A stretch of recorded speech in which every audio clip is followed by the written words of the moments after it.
ಈ ಶೋಭಾ ಕೊಲೆ ಮಾಡಿರ್ತಾರೆ ಯಾರೋ.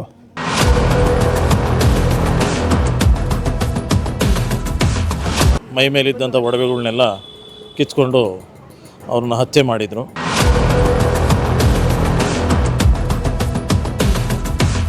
ನಂಜಪ್ಪನವ್ರ ಮಗ ಶಿವಕುಮಾರ್ ಅಂತೇಳಿ ಆಯಪ್ಪ ಈ ಕೃತ್ಯವನ್ನು ಮಾಡಿದ್ದಾರೆ ಅಂಥೇಳಿ ಸುದ್ದಿ ಮಾಧ್ಯಮದ ಮುಖಾಂತರ ಪೊಲೀಸ್ನವ್ರ ಮುಖಾಂತರ ನಮಗೂ ಕೂಡ ಮಾಹಿತಿ ಬಂತು.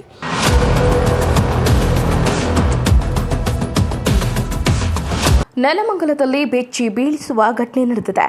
ಹೌದು, ತಲೆಗೆ ಹೊಡೆದು ವೃದ್ಧ ಮಹಿಳೆಯ ಬರ್ಬರ ಹತ್ಯೆ ಆಗಿದ್ದು, ಈ ಘಟನೆ ನೆಲಮಂಗಲದ ನಗರದ ಪೇಟೆ ಬೀದಿಯಲ್ಲಿ ನಡೆದಿದೆ. ಹೌದು, 69 ವರ್ಷದ ವೃದ್ಧ ಶೋಭಾ ಅಂತ ಗುರುತಿಸಲಾಗಿದ್ದು, ವೃದ್ಧ ಪತಿ ಪತ್ನಿ ಇಬ್ಬರು ಮನೆಯಲ್ಲಿ ಇರುವಂತಹ ಸಂದರ್ಭದಲ್ಲಿ ಈ ಘಟನೆ ನಡೆದಿದೆ. ಇದನ್ನ ಗಮನಿಸಿದಂತಹ ಕಿಡಿಗೇಡಿಗಳು ಪತ್ನಿ ಶೋಭಾಗೆ ಹೊಡೆದು ಚಿನ್ನಾಭರಣ ದೋಚಿರುವ ಶಂಕೆ ವ್ಯಕ್ತವಾಗಿದೆ. ಇನ್ನು ಮೇಲ್ನೋಟಕ್ಕೆ ಮನೆಗೆ ನುಗ್ಗಿ ಚಿನ್ನಾಭರಣ ದೋಚಿದ್ದಾರೆ ಎನ್ನಲಾಗ್ತಾ ಇದ್ದು, ಈಗಾಗಲೇ ಘಟನಾ ಸ್ಥಳಕ್ಕೆ ನೆಲಮಂಗಲ ಟೌನ್ ಪೊಲೀಸರು ಭೇಟಿಯನ್ನು ನೀಡಿ ಪರಿಶೀಲನೆಯನ್ನ ಮುಂದುವರೆಸಿದ್ದಾರೆ. ನಿನ್ನೆ ನಮ್ಮ ಸ್ಟೇಷನಿಂದ ಕೂಗಳತೆ ದೂರ ಪೇಟೆ ಬೀದಿ ಹಿಂಭಾಗದಲ್ಲಿ ಇರ್ತಕ್ಕಂಥ GGMS ಸ್ಕೂಲ್ ಹತ್ರ ನಮ್ಮ ವೈಶ್ಯ ಜನಾಂಗದವರು ವೃದ್ಧ ದಂಪತಿಗಳಲ್ಲಿ ಅವ್ರ ಯಜಮಾನರು ಪರ್ಸ್ನಲಿ ಬಹಳ ವೀಕ್ ಆಗಿದ್ದರು, ಹ್ಯಾಂಡಿಕ್ಯಾಪ್ಡ್ ಪರ್ಸನ್ನು, ಕೈನಲ್ಲಿ ಕಾಲಿನಲ್ಲಿ ಸ್ವಾಧೀನ ಇಲ್ಲ, ಬುದ್ಧಿನೂ ಕೂಡ ಕೇಳಿಸೋದಿಲ್ಲ. ಈ ಅಮ್ಮ ನಮ್ಮ ಶೋಭಾರವ್ರು ಏನಿದ್ದಾರೆ ನಮ್ಮ ಗಿರಿರಾಜ್ ಶೆಟ್ಟರ ದೊಡ್ಡ ಮಗಳು. ಚೆನ್ನಾಗಿರ್ತಕ್ಕಂಥ ಫ್ಯಾಮಿಲಿ, ಭಾಳ ಚೆನ್ನಾಗಿದ್ದರು, ಭಾಳ ಚೆನ್ನಾಗಿ ನೋಡ್ಕೊತಾಯಿದ್ರು ಗಂಡನ್ನು.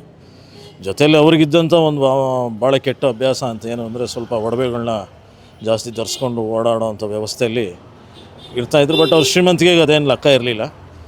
ಇದನ್ನೇ ಕೆಲವರು ಬಂಡವಾಳವನ್ನಾಗಿ ಇಟ್ಕೊಂಡು ಅವ್ರು ಓಡಾಡುವಾಗ ಮಾಡುವಾಗ ಅಬ್ಸರ್ವ್ ಮಾಡಿ ನೆನ್ನೆ ರಾತ್ರಿ ಸಾಯಂಕಾಲ 5 ಗಂಟೆಯಲ್ಲಿ ಅವ್ರ ಶೋಭಾ ಅವ್ರ ಅಣ್ಣವರು ನನಗೆ ಫೋನ್ ಮಾಡಿ ಮನೇಲೇನೋ ಹೆಚ್ಚು ಕಮ್ಮಿ ಆಗ್ಬಿಟ್ಟಿದೆ, ನಾವು ಸ್ವಲ್ಪ ದೂರದಲ್ಲಿದ್ದೀವಿ, ಫಸ್ಟ್ ಹೋಗಿ ನೀವು ಅಲ್ಲಿ ಏನಾಗಿದೆ ನೋಡಿ ಅಂತಂದರು.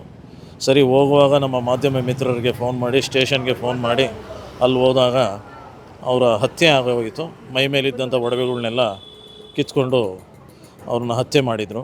ತಕ್ಷಣ ಮೀಡಿಯಾದವರು ಪೊಲೀಸ್ನವರೆಲ್ಲ ಬಂದು ಪರಿಶೀಲನೆಯನ್ನು ಮಾಡಿದ್ರು. ಸರ್ಕಲ್ ಇನ್ಸ್ಪೆಕ್ಟ್ರಿಂದ ಹಿಡಿದು SP ವರೆಗೂ ಬಂದು ಪರಿಶೀಲನೆಯನ್ನು ಮಾಡಿ ಯಾರೋ ಇಲ್ಲಿ ಗೊತ್ತಿರೋವಂಥವ್ರೆ ಹತ್ತಿರದಲ್ಲಿರ್ತಕ್ಕಂಥ ಈ ಕೆಲಸ ಎಲ್ಲ ನೋಡಿರೋಂಥವ್ರೆ ಮಾಡಿರೋದು ಅಂಥೇಳಿ ಮಾಹಿತಿಯನ್ನು ಕೊಟ್ಟರು.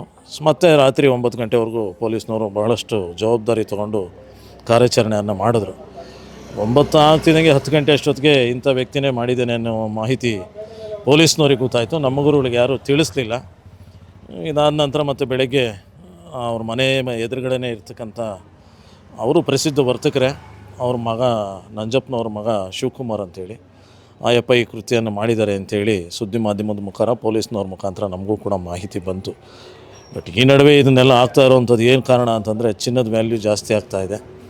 ಆಮೇಲೆ ಈ ಹುಡುಗರು ಇವತ್ತಿನ ಶೋಕಿಗೆ ಅಡಿಕ್ಟ್ ಆಗಿ ಇಂಥ ಕೆಲಸಗಳಲ್ಲಿ ತೊಡಗಿಸ್ಕೊಂಡಿದ್ದಾರೆ ಅನ್ನೋ ಮಾಹಿತಿ ಕೂಡ ಪೊಲೀಸ್ನವ್ರು ಕೊಟ್ಟಿದ್ದಾರೆ. ಬಹಳ ವಿಷಾದಕರವಾದಂಥ ಸಂಗತಿ. ಇಂಥ ಕೆಲಸಗಳು ನೆಲಮಂಗಲದಲ್ಲಿ ಬಹಳಷ್ಟು ನಡೀತಾ ಇದೆ. ಇನ್ನು ಮುಂದೇನಾದರೂ ಪೊಲೀಸ್ನವ್ರು ಸ್ವಲ್ಪ ಜವಾಬ್ದಾರಿ ತೊಗೊಂಡು ಇಂಥ ಕೆಲಸಗಳನ್ನ ನಡೀದೇ ಇರೋ ಹಾಗೆ ನೋಡ್ಕೋಬೇಕು. ನಮ್ಮ ವೈಶ್ಯ ಜನಾಂಗಕ್ಕೆ ತುಂಬಲಾರದಂಥ ನಷ್ಟ ಆಗಿದೆ. ಇನ್ನು ಮುಂದಕ್ಕೆ ಕೂಡ ಸಾರ್ವಜನಿಕರಿಗಾಗಲಿ ನಮ್ಮ ಜನಾಂಗದವ್ರಿಗೆ ಆಗಲಿ ಯಾರಿಗೇ ಆಗಲಿ ಮಾಹಿತಿ ಕೊಡುವಂಥ ವಿಚಾರ ಏನು ಅಂದರೆ, ನೀವು ಆಭರಣಗಳನ್ನು ಧರಿಸ್ಕೊಂಡು ಪ್ರದರ್ಶನವನ್ನು ಮಾಡಬೇಡಿ.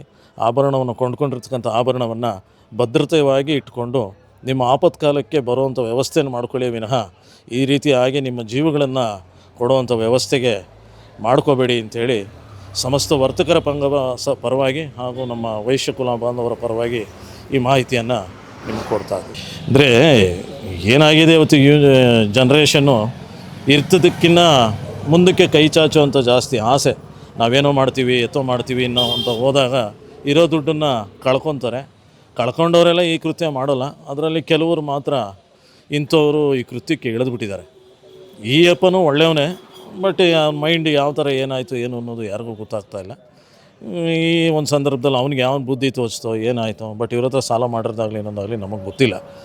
ಬಟ್ ಒಡವೆ ಇದ್ದಿರೋದನ್ನು ಏನೋ ಮಾಡಿದ್ದಾರೆ ಅನ್ನೋ ಒಂದು ಮಾಹಿತಿ ಬಂದಿದೆ. ಸಂಪೂರ್ಣ ಮಾಹಿತಿ ಇವತ್ತು ಇಲ್ಲಾಂದ್ರೆ ನಾಳೆ ಪೊಲೀಸ್ನವರು ಕೊಡ್ತಾರೆ. ಅದನ್ನು ತೊಗೊಂಡು ನಾವು ಹೇಳ್ಬೋದು. ಸರ್ ವೇಣುಗೋಪಾಲ್ ಅಂತೇಳಿ, ಇಲ್ಲಿ ನೆಲಮಂಗಲ ಚಿನ್ನ ಬೆಳ್ಳಿ ವರ್ತಕರ ಸಂಘದ ಅಧ್ಯಕ್ಷ.